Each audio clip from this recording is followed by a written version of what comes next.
अस्सलाम वालेकुम dear students, उम्मीद है आप सब खैरियत से होंगे। हम डिस्कस कर रहे हैं चैप्टर नंबर 2। आज हमारा लेक्चर नंबर 3 है। हम स्टडी करेंगे दो टॉपिक्स, डिस्टेंस एंड डिस्प्लेसमेंट, और सेकंड टॉपिक है स्पीड एंड वेलोसिटी। पहला टॉपिक हम स्टार्ट करते हैं डिस्टेंस एंड डिस्प्लेसमेंट। इन दोनों टॉपिक्स को हम एक एग्जांपल के थ्रू समझते हैं।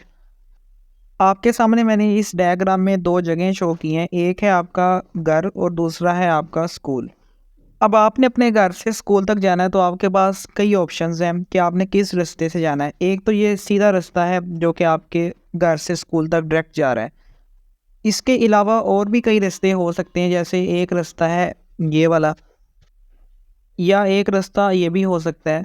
मतलब हमारे पास घर से स्कूल पहुंचने के कई रास्ते हैं जिनको हम इस्तेमाल कर सकते हैं। अब इन सब रास्तों में से जो सबसे छोटे वाला रास्ता है ना, जिसमें फासला सबसे कम है, उसको हम नाम देते हैं डिस्प्लेसमेंट का। जैसे ये जो रेड लाइन वाला है, ये हमारे पास शॉर्टेस्ट डिस्टेंस है इन दो पॉइंट्स के दरमियान, यानी आपके घर और स्कूल के दरमियान। तो इस रेड लाइन वाले रास्ते को हम नाम दे सकते हैं डिस्प्लेसमेंट का। जबकि इसके अलावा जो बाकी रास्ते हैं जो कि दो पॉइंट्स के दरमियान एक्चुअल लेंथ को शो करते हैं, उसको हम नाम देते हैं डिस्टेंस का।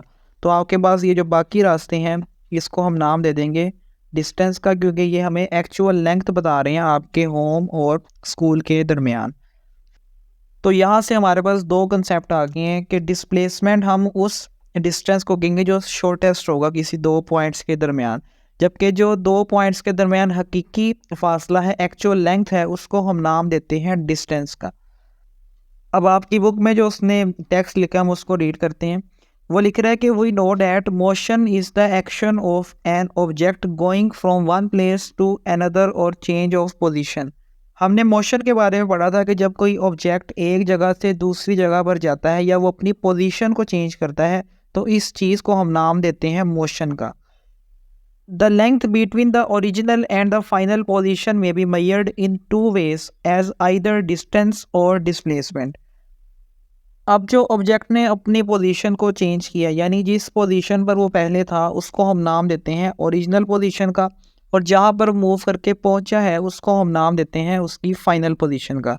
तो इस इनिशियल या ओरिजिनल पोजीशन और फाइनल पोजीशन के दरमियान जो लेंथ उसने कवर की है, उसको हम दो तरीक़ों से मेजर कर सकते हैं। या तो हम उसको डिस्टेंस में बयान कर सकते हैं या उसको हम डिस्प्लेसमेंट में बयान कर सकते हैं। हम अब डिफाइन करते हैं डिस्टेंस को। The distance is the length of actual path of the motion. जब कोई भी ऑब्जेक्ट मोशन करता है तो जो उसका एक्चुअल पाथ होता है, उस पाथ की लेंथ को हम नाम देते हैं डिस्टेंस का।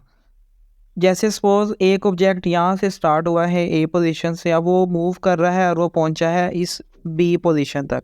तो ये जो रेड लाइन है ये इसका एक्चुअल पाथ है। हम इस एक्चुअल पाथ को मेजर करेंगे तो हमारे पास जो आंसर आएगा वो इस ऑब्जेक्ट का डिस्टेंस होगा जो कि इसने कवर किया है। नेक्स्ट आपकी बुक में वो एक एग्जांपल दे रहा है कि सपोज एक आदमी ट्रैवल करता है लाहौर से मुल्तान। अब मुल्तान पहुंचकर वो अपनी गाड़ी का स्पीडोमीटर देखते हैं तो वहाँ पर उसको डिस्टेंस दिखता है कि उसने लाहौर से मुल्तान आते वक्त जो टोटल फासला कवर किया है वो किया है 320 किलोमीटर। अब जाहिर सी बात है कि जब वह लाहौर से निकला होगा तो उसने रास्ते में कई टर्न्स लिए होंगे, जिन टर्न्स को लेकर फिर वो फाइनली मुल्तान पहुंचा होगा। तो ये हमारे पास उसका आ गया है पाथ जिसको उसने कवर किया। तो इस पाथ की लेंथ को जब हम मेजर करेंगे उसको हम नाम दे देंगे डिस्टेंस का। Let a person be travelling from Lahore to Multan in a car. वो कह रहा है फ़र्ज़ करें एक आदमी है, वो लाहौर से मुल्तान एक कार में ट्रैवल कर रहा है। On reaching Multan he read the speedometer. Multan पहुंचकर वो अपनी गाड़ी का स्पीडोमीटर देखते हैं and notice that he has travelled a distance of 320 kilometre. और वो ये नोट करता है कि उसने लाहौर से मुल्तान पहुंचते वक्त जो टोटल डिस्टेंस कवर किया है वो है 320 kilometre. It is the distance travelled by the that person. तो उसके स्पीडोमीटर पर ये जो 320 किलोमीटर की रीडिंग दिख रही है ना, ये है उसका एक्चुअल फासला जिसको वो कवर करके पहुंचा है। तो इस फासले को हम नाम देते हैं डिस्टेंस का। आगे वो लिख रहा है obviously it is not the shortest distance from Lahore to Multan as the car took many turns in the way. He did not travel along a straight line. आगे वो कह रहा है कि जाहिर सी बात है कि जब वो लाहौर से मुल्तान पहुंचा होगा तो वो किसी स्ट्रेट लाइन में नहीं पहुंचा होगा, उसने रास्ते में कई इस तरह से टर्न्स लिए होंगे। तो यही एक्चुअल रास्ता जिसको वो कवर करके पहुंचा है ये कहलाएगा distance. Distance is a scalar quantity. जो डिस्टेंस है वो स्केलर क्वांटिटी होती है क्योंकि इसमें हम डायरेक्शन को शो नहीं करते। अब हम डिफाइन करते हैं डिस्प्लेसमेंट को। The displacement of an object is a vector quantity. जो डिस्प्लेसमेंट है वो एक वेक्टर क्वांटिटी होती है क्योंकि इसमें हमें मैग्नीट्यूड के साथ डायरेक्शन को भी शो करना पड़ता है। whose magnitude is the shortest distance between the initial and final position of the motion and its direction is from initial to final position। जो होगा डिस्प्लेसमेंट का मैग्नीट्यूड वो होगा इसका इनिशियल और फाइनल पोजीशन के दरमियान सबसे कम फासला क्या है, उसको हम मेजर करेंगे तो वो मैग्नीट्यूड मिल जाएगी। और इसकी डायरेक्शन होती है इनिशियल से फाइनल पोजीशन तक। आगे वो लिख रहे हैं we can call this as change in position. हम ये भी कह सकते हैं कि जो डिस्प्लेसमेंट है वो ऑब्जेक्ट की पोजीशन में चेंज लेके आ रहा है। Note that displacement is a vector quantity whereas distance is a scalar quantity. अभी हमने पढ़ा है कि जो डिस्टेंस है वो स्केलर क्वांटिटी होता है, उसमें हमें डायरेक्शन बताने की ज़रूरत नहीं होती। जबकि जो डिस्प्लेसमेंट है वो एक वेक्टर क्वांटिटी है, उसमें हमें मैग्नीट्यूड और साथ में डायरेक्शन को भी बताना पड़ता है। The SI unit for the displacement is same as that of distance। जो डिस्टेंस और डिस्प्लेसमेंट का SI यूनिट है वो सेम है और वो होता है मीटर। नेक्स्ट वो एक और एग्जांपल दे रहा है। Suppose a car travel from a position A to B। वो कह रहा है आपने सपोज करना है कि एक कार इस A पोजीशन से B पोजीशन तक ट्रेवल कर रही है। The curved line is the actual path followed by the car. अब इस A पॉइंट से B पॉइंट तक जाने के लिए जो इस कार ने रास्ता कवर किया ना वो इस तरह कर्व की फॉर्म में किया है, तो ये इसका होगा actual path. So the total distance covered by the car will be equal to the length of the curved line AB। लिहाजा जब हम इस कर्व्ड की लेंथ को मालूम करेंगे ना तो हमारे पास इस गाड़ी का डिस्टेंस आ जाएगा जो कि उसने कवर किया है A पॉइंट से B पॉइंट तक जाते वक्त। The displacement D is a straight line AB directed from A to B as indicated by the arrowhead। जबकि अगर हम बात करें डिस्प्लेसमेंट की तो डिस्प्लेसमेंट का हमें पता है कि वो किसी दो पॉइंट्स के दरमियान शॉर्टेस्ट डिस्टेंस होता है। तो इस A और B पॉइंट के दरमियान ये जो एरो दिख रहा है आपको ये शॉर्टेस्ट डिस्टेंस है जिसको हम नाम देंगे D का, यानी डिस्प्लेसमेंट का। डिस्टेंस और डिस्प्लेसमेंट में आमतौर पर शॉर्ट क्वेश्चन आता है कंपैरिजन की फॉर्म में, आपने इनमें फ़र्क लिखना होता है। तो डिस्टेंस में आपने लिखना है ये होती है एक्चुअल लेंथ, जबकि डिस्प्लेसमेंट में आपने लिखना है कि ये शॉर्टेस्ट डिस्टेंस होता है दो पॉइंट्स के दरमियान। डिस्टेंस को हम शो करते हैं कैपिटल एस के साथ, जबकि डिस्प्लेसमेंट को हम शो करते हैं बोल्ड लेटर, यानी डी को आपने बोल्ड करना है या आपने इस डी के ऊपर इस तरह से एरो लगा देना है। डिस्टेंस का यूनिट होता है मीटर और डिस्प्लेसमेंट का यूनिट भी होता है मीटर। और आखिरी इनमें डिफरेंस है, डिस्टेंस होती है स्केलर क्वांटिटी और जो डिस्प्लेसमेंट होती है वो होती है वेक्टर क्वांटिटी। नेक्स्ट टॉपिक है स्पीड एंड वेलोसिटी। इस टॉपिक में हमने स्पीड को और वेलोसिटी को आपस में कंपेयर करके देखना है कि इनमें क्या फ़र्क है, इनको हम मेजर कैसे करते हैं। स्पीड का मतलब होता है कि किसी भी ऑब्जेक्ट ने कितने टाइम में कितना फासला कवर किया है, तो उसको हम नाम देते हैं स्पीड का। The distance covered by a body in time t is known as its speed। किसी भी बॉडी ने एक मखसूस टाइम में कितना फासला कवर किया है उसको हम नाम देंगे स्पीड का। It will be written as. अब स्पीड का फार्मूला हमारे पास होता है डिस्टेंस डिवाइडेड बाय टाइम, और डिस्टेंस को हम कैपिटल एस के साथ लिखते हैं और टाइम को हम लिखते हैं स्मॉल टी के साथ। तो एस ओवर टी हमारे पास स्पीड का फार्मूला आ गया। The speed is a scalar quantity. जो स्पीड है वो स्केलर क्वांटिटी होती है, इसमें हमें डायरेक्शन नहीं बतानी होती। The SI unit of speed is metre per second, और जो स्पीड का यूनिट होता है वो होता है मीटर पर सेकंड। स्पीड का यूनिट हम इसके फार्मूले से भी कैलकुलेट कर सकते हैं। जैसे फार्मूले में देखें तो डिस्टेंस है उसको हम मेजर करते हैं मीटर के अंदर और टाइम को हम मेजर करते हैं सेकंड के अंदर। तो जब ये सेकंड ऊपर जाएगा तो ये -1 बन जाएगा, तो आपके सामने ये मीटर पर सेकंड यूनिट आ गया। आगे वो मज़ीद दो डिफाइंस और बयान कर रहा है। एक है इंस्टेंटेनियस स्पीड, इसको हम डिफाइन करते हैं। The speed of a vehicle that is shown by it's speedometer at any instant is called instantaneous speed. Suppose आप गाड़ी में सफ़र कर रहे हैं, आप किसी भी लम्हे अपनी गाड़ी का स्पीडोमीटर देखते हैं तो आपको वहाँ पे एक स्पीड दिखती है। अब ये स्पीड जो गाड़ी का स्पीडोमीटर शो कर रहा है ना, इस स्पीड को हम नाम देंगे इंस्टेंटेनियस स्पीड, क्योंकि ये स्पीड उस टाइम की है जब आप उस स्पीडोमीटर को देख रहे हैं। तो जो इंस्टेंटेनियस स्पीड होती है वो किसी भी गाड़ी की ओवरऑल स्पीड नहीं होती, बल्कि ये एक ख़ास लम्हे की स्पीड होती है जब उसको हम देख रहे होते हैं। लेकिन अगर हम मैयर करना चाहते हैं कि एक गाड़ी ने अपना सफ़र जब मुकम्मल किया है वो अंदाज़न कितनी स्पीड के साथ की है, तो वो स्पीड जो हम मैयर करेंगे वो कहलाएगी एवरेज स्पीड। इसीलिए यहाँ पर उसने लिखा है कि practically we make use of average speed. Practically जब हम बात करते हैं ना कि मैं लाहौर से मुल्तान इतनी स्पीड के साथ आया, तो वो हम उसकी एवरेज स्पीड बयान कर रहे होते हैं। तो एवरेज स्पीड का फार्मूला बनेगा टोटल डिस्टेंस कवर्ड, ये कितना फासला आपने टोटल कवर किया है, divided by total time taken, और कितने टाइम में यह आपने टोटल फासला मुकम्मल किया है। तो इन दोनों को जब हम डिवाइड करेंगे तो हमारे पास वी एवरेज यानी एवरेज स्पीड निकल आएगी। तो इंस्टेंटेनियस स्पीड होती है किसी एक ख़ास लम्हे की, जबकि जो एवरेज स्पीड है वो एक ओवरऑल स्पीड होती है जब सफ़र मुकम्मल होता है। नेक्स्ट उसने इस टॉपिक के साथ ये एग्जांपल 2.3 दिए हुए, हम इसकी स्टेटमेंट को रीड करते हैं। An eagle dives to the ground along a 300-meter path with an average speed of 60 meter per second. How long does it take to cover the distance?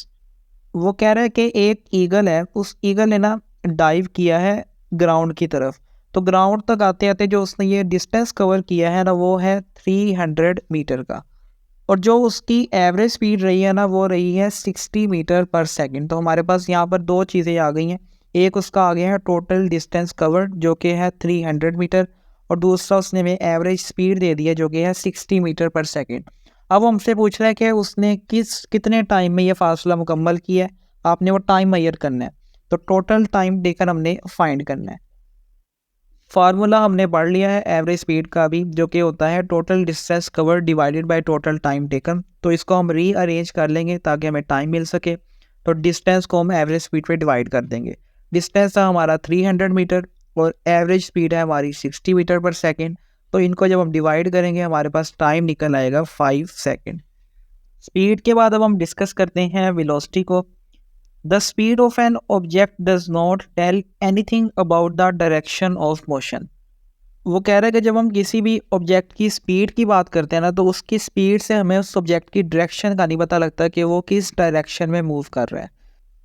To take into account the direction the vector concept is needed. तो जब हमें direction भी include करनी है तो direction के लिए हमें वेक्टर क्वांटिटी चाहिए होगी, और वो वेक्टर क्वांटिटी अभी हमने पढ़ी है डिस्प्लेसमेंट होती है। For this we find the displacement between the initial and final positions. लिहाजा उस सब्जेक्ट की डायरेक्शन भी बताने के लिए हम उस सब्जेक्ट की डिस्प्लेसमेंट को फाइंड करेंगे उसकी इनिशियल और फाइनल पोजीशंस के दरमियान। तो वेलोसिटी की डिफाइन होगी the net displacement of a body in unit time is called velocity. एक मखसूस टाइम में एक बॉडी का डिस्प्लेसमेंट कितना है वो उसकी वेलोसिटी कहलाएगी। तो इसका फार्मूला होगा displacement divided by time. Displacement को हम शो करते हैं बोल्ड डी के साथ और टाइम को हम शो करते हैं टी के साथ। तो ये आपके सामने वेलोसिटी का फार्मूला आ गया। Velocity is a vector quantity. अब वेलोसिटी में हम चूँकि डायरेक्शन भी बता रहे हैं तो वेलोसिटी होगी vector quantity. The SI unit of velocity is also metre per second. जो स्पीड का एसआई यूनिट था यानी मीटर पर सेकंड, वही वेलोसिटी का भी होता है। The direction of velocity is same as that of displacement. और अगर हम वेलोसिटी की डायरेक्शन की बात करें तो वो वही होती है जो कि डिस्प्लेसमेंट की डायरेक्शन होती है। तो स्पीड में हमने देखा था कि हम ऑब्जेक्ट का डिस्टेंस मालूम करते हैं कि कितने टाइम में उसने कितना डिस्टेंस कवर किया है, जबकि वेलोसिटी के अंदर हम उस सब्जेक्ट की डिस्प्लेसमेंट को देखते हैं कि इस सब्जेक्ट ने इतने टाइम में इतना डिस्प्लेसमेंट किया है। तो इन दोनों में ये बेसिक फ़र्क होता है। आगे आपकी बुक में उसने ये एग्जांपल दी है। Consider the example of a car moving towards north at the rate of 70 kilometre per our. वो कह रहा है एक कार है वो नॉर्थ की तरफ ना मूव कर रही है और उस कार की जो स्पीड है वो है 70 किलोमीटर पर आवर, यानी एक घंटे के अंदर वो 70 किलोमीटर फासला कवर कर रही है। To differentiate between speed and velocity, अगर हमने इसकी स्पीड और वेलोसिटी में फ़र्क करना हो, we shall say that the speed of car is 70 kilometre per hour which is a scalar quantity. तो अगर हम सिर्फ इसकी स्पीड की बात करें तो हम सिंपल ये कहेंगे कि इस कार की स्पीड है 70 किलोमीटर पर आवर, और हम किसी भी डायरेक्शन को यहाँ पर शो नहीं करेंगे। The velocity of a car is a vector quantity whose magnitude is 70 km per hour and is directed towards north. जबकि अगर हमें कहा जाए कि आपने उस ऑब्जेक्ट की या कार की वेलोसिटी बयान करनी है तो आपने उसकी मैग्नीट्यूड भी बयान करनी है और उसकी डायरेक्शन भी। तो 70 किलोमीटर पर आवर उसकी मैग्नीट्यूड हो जाएगी और नॉर्थ की तरफ वो ट्रैवल कर रही है तो ये उसकी डायरेक्शन हो जाएगी। अब जो वेलोसिटी है ना वो मज़ीद दो टाइप्स की होती है, एक होती है यूनिफॉर्म वेलोसिटी और दूसरी होती है non uniform velocity. Uniform velocity का मतलब है कि किसी भी ऑब्जेक्ट की ना तो स्पीड चेंज हो और ना ही उस ऑब्जेक्ट की डायरेक्शन चेंज हो, तो ये हो जाएगी उसकी uniform velocity. The velocity is said to be uniform. हम वेलोसिटी को यूनिफॉर्म तब कहेंगे if the speed and direction of a moving body does not change.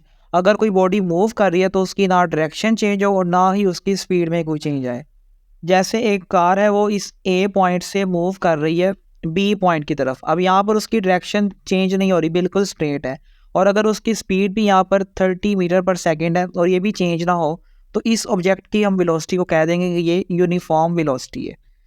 जबकि अगर हम बात करें नॉन यूनिफॉर्म वेलोसिटी की, तो उसमें या तो कोई एक चीज़ चेंज हो, यानी या स्पीड में चेंज आ जाए या डायरेक्शन में चेंज आ जाए, या दोनों ही चीज़ें चेंज हो जाएँ, तो वेलोसिटी नॉन यूनिफॉर्म हो जाती है। इफ़ द स्पीड और डायरेक्शन, अगर स्पीड या डायरेक्शन और बोथ ऑफ देम चेंज, या दोनों ही चेंज हो जाएं, it is known as variable velocity और नॉन यूनिफॉर्म वेलोसिटी। तो इस वेलोसिटी को हम नाम देते हैं नॉन यूनिफॉर्म वेलोसिटी, या इसको वेरिएबल वेलोसिटी भी कह सकते हैं। जैसे वही एग्जांपल दोबारा देखते हैं कि अगर एक गाड़ी ए पॉइंट से बी पॉइंट तक मूव कर रही है लेकिन वो इस तरह से अपनी डायरेक्शन में चेंज लेके आ रही है, तो अब ये उसकी वेलोसिटी हो जाएगी नॉन यूनिफॉर्म। या वो मूव तो कर रही है स्ट्रेट लाइन में, लेकिन एक जगह उसकी स्पीड थी 30 और आगे जाके उसकी स्पीड आ गई है 40, तो ये स्पीड में चेंज आ गया, लिहाजा अब उसकी वेलोसिटी हो जाएगी नॉन यूनिफॉर्म। आगे वो लिख रहा है practically a vehicle does not move in a straight line through out it's journey, it changes its speed और इट्स डायरेक्शन फ्रीक्वेंटली। अब प्रैक्टिकली भी हम ये चीज़ देखते हैं कि कोई भी गाड़ी एक स्ट्रेट लाइन में मूव नहीं करती, वो बार बार अपनी डायरेक्शन चेंज करती है। और दूसरा, वो एक स्पीड से भी ट्रैवल नहीं करती, कहीं पे वो स्पीड कम भी करती है, कहीं पे उसकी स्पीड बढ़ती है। लिहाजा हम डेली लाइफ में आमतौर पर नॉन यूनिफॉर्म वेलोसिटीज़ को ऑब्जर्व करते हैं। लास्ट में उसने यूनिफॉर्म वेलोसिटी की एक एग्जांपल दी है। The example of a body moving with uniform velocity is the downward motion of a paratrooper. आपने पैराट्रूपर्स देखे होंगे जो कि पैराशूट के ज़रिए ना जंप करते हैं। तो जब ये नीचे की तरफ आ रहे होते हैं, इनकी जो वेलोसिटी होती है वो होती है uniform velocity. When a paratrooper jumps from an aeroplane, he falls freely for a few moments, then the parachute opens. जब एक पैराट्रूप प्लेन से छलांग लगाता है ना, तो उसकी जो मोशन होती है वो फ्री फॉल होती है, यानी उस पर सिर्फ ग्रेविटी की फोर्स लग रही होती है जिसकी वजह से वो नीचे आ रहा होता है। उसके बाद वो एक ख़ास हाइट पे जाके अपना पैराशूट ओपन कर लेता है। At this stage, the force of gravity acting downward on the paratrooper is balanced by the resistance of air on the parachute that acts upward. अब जैसे ही वो अपना पैराशूट ओपन करता है ना, उस पर दो मेन फोर्सेस लग रही होती हैं। एक तो ग्रेविटी की फोर्स होती है जो कि उसको नीचे की तरफ खींच रही होती है। दूसरी होती है हवा की रेजिस्टेंस, क्योंकि वो हवा में से आ रहा है तो हवा की जो रेजिस्टेंस है उसकी डायरेक्शन होती है अपवर्ड। तो ये दोनों फोर्सेस ऑपोजिट डायरेक्शन में लग रही हैं, लिहाजा ये हो जाती हैं balance. Consequently, the paratrooper moves down with uniform velocity. तो लिहाजा जब उस पर लगने वाली फोर्सेस दोनों बैलेंस हो जाती हैं तो वो एक कांस्टेंट वेलोसिटी के साथ फिर नीचे की तरफ आता है। यहाँ पर आपका लेक्चर कंप्लीट होता है। अगर आपको वीडियो अच्छी लगी तो वीडियो को लाइक, शेयर और चैनल को सब्सक्राइब कीजिएगा। आपसे मुलाकात होगी नेक्स्ट लेक्चर में। अल्लाह हाफिज़।